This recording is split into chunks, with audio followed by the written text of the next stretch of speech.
Hey guys, आज मैं explain करने वाला हूँ डेस्टिनीड वीडियो सीजन 1 के एपिसोड नंबर 2 को। अगर आपने अभी तक पिछले एपिसोड नहीं देखे हैं तो प्लेलिस्ट का लिंक आपको डिस्क्रिप्शन में मिल जाएगा।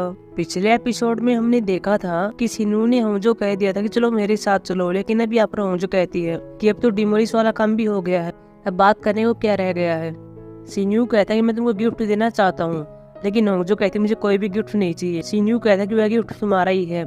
इसके बाद सिनू होंजू को वुडन बॉक्स दिखाता है। होंजू कहती क्या ये मेरा है, ये किसने दिया है। सिनू कहता है कि ये तुम्हारा ही है और यह बात मुझे यूनवॉल ने बताई थी, उसी ने मुझे तुम्हें देने के लिए कहा था। होंजू कहती है कि यूनवॉल तो बहुत ही अच्छी महिला थी, वैसे इसके अंदर है क्या। सिनू कहता है वह तो मुझे भी नहीं पता है, शायद ये बॉक्स 300 साल पुराना होगा, जब तुम इसको खोल लो तो मुझे बता देना। चलो मैं तुमको घर पर छोड़ देता हूँ। लेकिन यहाँ पर होंजू यह कहकर चली जाती है कि वो इतने करीब नहीं है कि साथ में गाड़ी में जा सकें। अगले सीन में देखते जहाँ पर होंजो बॉक्स को लेकर अपने घर पर आ जाती है और यहाँ पर बॉक्स को देख रही थी। इसके बाद एक फ्लैशबैक सीन बात करती है कि जब यहाँ पर यूनवॉल से मिल रही थी तभी यहाँ पर यूनवॉल ने होंजो को कहा था कि तुम्हें अपने पिता की चिंता करने की कोई जरूरत नहीं है। उनका सपना दुनिया घूमने का था और उन्होंने अपने सपने को पूरा भी किया। यूनवॉल यहाँ पर होंजो का हाथ पकड़ती है और कहती है कि तुम बहुत ही अकेली हो और मूर्ख लोगों से गिरी हुई हो, लेकिन उनको कोई भी एहसास नहीं है कि तुम कितनी प्यारी हो। रियलिटी में होंजो अपने आप से कहती है कि यूनवॉल सच में बहुत अच्छी महिला थी। इसके बाद होंजो बॉक्स को खोलने का डिसीजन लेती है। वो यहाँ पर काफी हथकंडे बनाती है। होंजो चाकू का इस्तेमाल करती है, साथ में और चीजों का इस्तेमाल करती है, लेकिन यह लॉक नहीं खुलता। लास्ट में होंजो पर हथौड़ा ले आती है।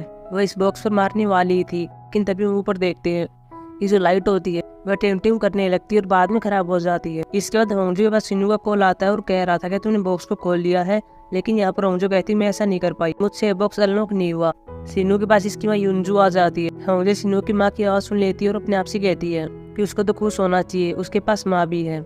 अगली सुबह देखते जहाँ पर होंजो छुट्टी हॉल के अंदर आ जाती है। गोंगसिया और फिर से अपने कलीग के साथ खाना खाने की बात करता है और होंजो को अपने साथ शामिल नहीं करता। अगले सीन में देखते जहाँ पर होंजो एक नर्सरी के अंदर आ जाती है। यहाँ पर हम नर्सरी के ओनर को देखते हैं जिसका नाम जुंग बेम होता है। होंजो पर पौधे खरीदने के लिए आई हुई थी। यहाँ पर एक सड़क पर पौधे लगाने की बात करते हैं, जिस सड़क का प्रयोग मेयर अपने काम पर जाते हुए करते हैं। अगले सीन में जेक्यू को दिखाया जाता है जो कि अपनी बॉस से बात कर रहा था और कह रहा था कि हमारी सिटी हॉल के अंदर जो लॉयर हैं वे अपने काम को करने में सक्षम नहीं है, वे ज्यादातर केस हार जाते हैं, इसलिए हमें यहाँ पर किसी और लॉयर को लाना होगा जो कि सक्षम भी हो और साथ में पैसे का लालची भी न हो। इसका बॉस कहता है कि ऐसा इंसान कौन होगा, आजकल ऐसे इंसान मिलना बहुत ही मुश्किल है कि जो सक्षम भी हो और ज्यादा पैसे भी न लेता हो। वैसे भी हमारे यहाँ पर कम वेतन की लॉयर वाली नौकरियों कौन करना चाहेगा। अगले सीन में देखते जब सिन्नू ने होंजो के पास फिर से कॉल कर लिया था। होंजो झूले पर होती और खाना खा रही थी। सिन्नू यहाँ पर होंजो कहता है कि क्या तुमने ताली को खोल लिया है, लेकिन होंजो मना कर देती है। सिन्नू कहता है तुमने ऐसा क्यों नहीं किया। होंजो कहती है कि मैं काफी बिजी हूँ, मुझे बॉक्स को खोलने का टाइम नहीं मिलता है। लेकिन तभी सिन्नू को पता चल जाता है कि यह तो बाहर पार्क के अंदर आई हुई है और यहाँ पर झूले पर बैठकर खाना खा रही है। सिन्नू बॉक्स को खोलने पर जोर देता है, लेकिन अब यहाँ पर होंजो कहती है कि तुम मुझसे पोलाइटली बात नहीं करते हो, मैं ऐसा नहीं करूंगी। सिन्नू कहता है प्लीज बॉक्स को खोल दो और जब खोल दो तो प्लीज मेरे पास कॉल कर लेना। होंजो कहती है ठीक है, मैं इस बात पर विचार करूंगी। तभी सिन्नू के पास जेक्यू आ जाता है। ये दोनों एक दूसरे को कॉलेज टाइम से जानते हैं। जेक्यू ने आप सिन्नू के लिए प्रपोजल लेकर आया था कि तुम्हें सिटी हॉल में लॉयर के रूप में काम करना है।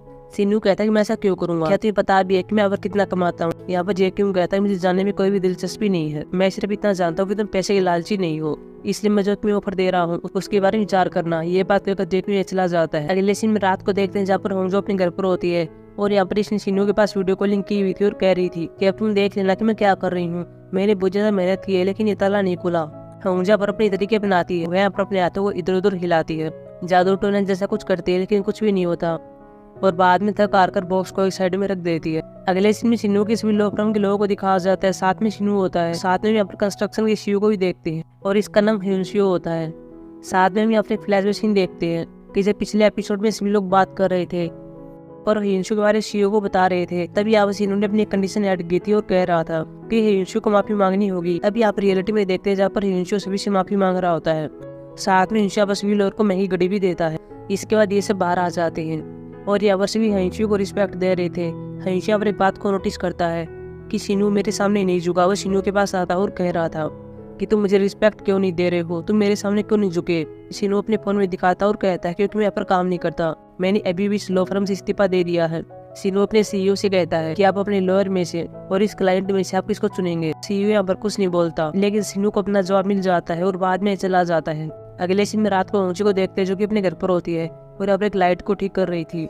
यह वही लाइट थी जो कि पहले खराब हो गई थी। होंगजो पर एक चेयर के ऊपर और इसे ठीक कर रही थी, लेकिन वो नीचे गिर जाती है और बाद में भागता हुआ यहाँ पर जेक्यूंग आता है और होंगजो कह रहा था कि तुमने एक काम क्यों किया, तुमको मुझे बता देना चाहिए था, मैं तुम्हारे लिए कर देता। लेकिन होंगजो कहते कि तुम तो यहाँ पर हो ही नहीं, मैं कैसे बता सकती हूँ।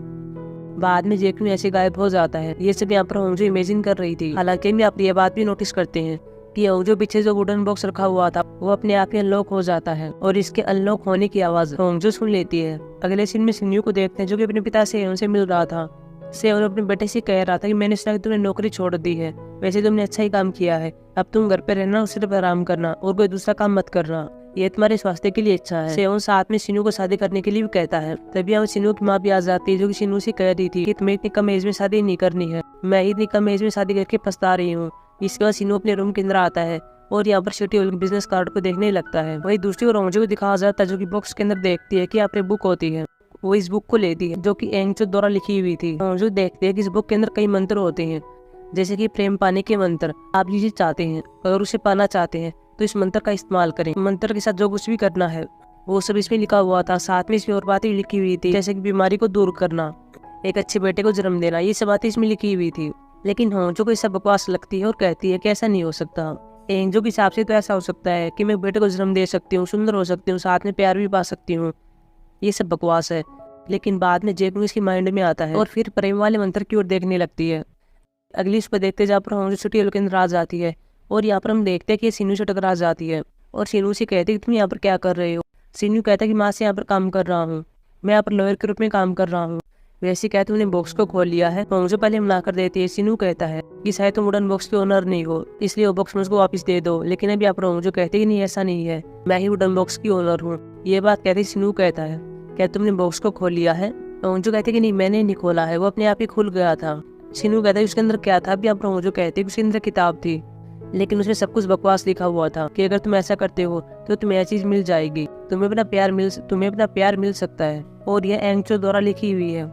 तभी हम देखते हैं अब जेक्यूंग आ जाता है और होंगजो से कह रहा था क्या तुम शिन्यू को जानती हो। होंगजो पर कहती है जिस टेम्पल को मैंने डिमोलिश करवाया था उस टेम्पल का ओनर यह था, इसलिए मैं इसको जानती हूँ। जेक्यूंग बाद में होंगजो कहता है कि तुम्हारे माथे को क्या हुआ है, और होंगजो माथे पर हल्की चोट लग गई थी जब वह चेयर से नीचे गिरी थी। होंगजो भी शर्माती जवाब देती है। शिन्यू यह बात नोटिस करता है और कहता है कि तुम शर्मा क्यों रही हो और अपने कान के पास वाले बालों को आगे पीछे क्यों कर रही हो। यह बात सुनने के बाद होंगजो भी शिन्यू की ओर अलग मुंह बनाती है। इसके बाद देखते कि होंगजो छोटी ओल के अंदर आ जाती है और यहाँ पर सेबिल और साथ में सूजोंग।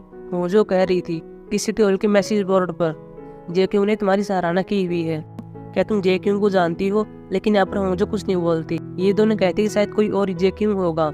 इसके बाद होंगजो मैसेज बोर्ड में देखने लगती है। इसी पता चलता है कि सच में जेक्यूंग ने मेरी सराहना की हुई है। तभी इसके बाद सेबुल आती है और कहती है क्या तुम जेक्यूंग को पसंद तो नहीं करती हो, अगर तुम ऐसा करती हो तो तुम्हें लाइन में लगना पड़ेगा, और ये लाइन बहुत ही बड़ी होती है। दूसरी ओर शिन्यू को इसका ऑफिस दिखा दिया जाता है कि तुम्हें यहाँ पर काम करना है। कुछ टाइम के बाद देखते हैं शिन्यू एंगचो के बारे में सर्च करने लगता है। यहाँ पर शिन्यू को पता चलता है कि एंगचो जोशिन राजवंश से था, लेकिन किसी आदमी ने इसकी हत्या कर दी थी और एंगचो एक संबंध था। अगले सीन में होंगजो को देखते हैं जो उसी पोस्ट को देख रही थी जो पोस्ट जेक्यूंग ने इसके लिए की थी। लेकिन तभी यहाँ पर शिन्यू आ जाता है और होंगजो शिन्यू को देखकर चौंक जाती है और अपने लैपटॉप को बंद करती है। शिन्यू यहाँ पर होंगजो से कहता है कि क्या तुम यहाँ पर मौज मस्ती करने के लिए आती हो, क्या इसी प्रकार तुम्हें हर टाइम का पैसा मिलता है। रात को देखते जहाँ पर होंगजो छोटी ओल से बाहर आ जाती है, साथ में शिन्यू आता है। शिन्यू यहाँ पर होंगजो कह रहा था कि चलो मैं तुम्हें तुम्हारे घर पर छोड़ देता हूँ, लेकिन यहाँ पर होंगजो कह रही थी कि मैंने तुम्हें पहले ही बताया था कि हम इतने करीब नहीं है। अब यहाँ शिन्यू कहता है कि तुम्हारा करीब होने से क्या मतलब है, क्या हमें साथ में खाना खाना चाहिए या फिर हमें हाथ पकड़ना चाहिए। तुम जैसा चाहोगी मैं वैसा ही करूँगा तुम्हारे करीब आने के लिए। लेकिन यहाँ पर होंगजो कहते तुम मेरे करीब क्यों आना चाहते हो। शिन्यू कहता है क्योंकि मैं किताब को देखना चाहता हूँ। होंगजो कहती है तो अच्छा इसलिए तुम ये सब कर रहे हो, लेकिन मैं तुम्हें बता दूं मैं रात को एक आदमी को अपने घर पर नहीं ले जाऊंगी, मैं तुम्हें किताब कल दिखा दूंगी। लेकिन शिन्यू जिद करता है और कहता है कि मैं तुम्हारे घर के अंदर नहीं जाऊंगा, मैं बाहर ही खड़ा रहूंगा, तुम मुझे किताब दिखा दो। इसके बाद होंगजो मान जाती है और अगले सीन में देखते जब अपनी दोनों गाड़ी के अंदर बैठे हुए थे। होंगजो अपने घर के पास आ जाती है और यहाँ पर शिन्यू गाड़ी के अंदर बैठा हुआ था। होंगजो भी यहाँ पर एक गली में से जा रही थी। तभी रास्ते में से एक आदमी मिलता है जिन्हें शराब पी हुई थी। वो यहाँ पर होंगजो कोई और समझ लेता है और इस पर झपट पड़ता है। होंगजो इस आदमी को ऐसा नहीं करने के लिए कह रही थी और साथ में कहती है कि वह मैं नहीं हूँ, मुझे जाने दो। लेकिन ये आदमी नहीं मान रहा था। तभी हम देखते हैं शिन्यू आ जाता है और यहाँ पर होंगजो को बचाता है। हालांकि बाद में शराबी आदमी भी इनसे माफी मांगता है। होंगजो पर नीचे पड़ी हुई थी। शिन्यू अपना हाथ बढ़ाता है। होंगजो इस बार हाथ पकड़ लेती है और इन दोनों ने हाथ पकड़ा हुआ है और साथ में घर की ओर आ रहे थे। शिन्यू यहाँ पर एक बात को नोटिस करता है और कह रहा था कि यहाँ पर स्ट्रीट लाइटें खराब हो गई हैं वो यहाँ पर ओंजो कहता है, तुमने लाइटो के बारे में कुछ किया क्यों नहीं, इनकी रिपोर्ट क्यों नहीं की।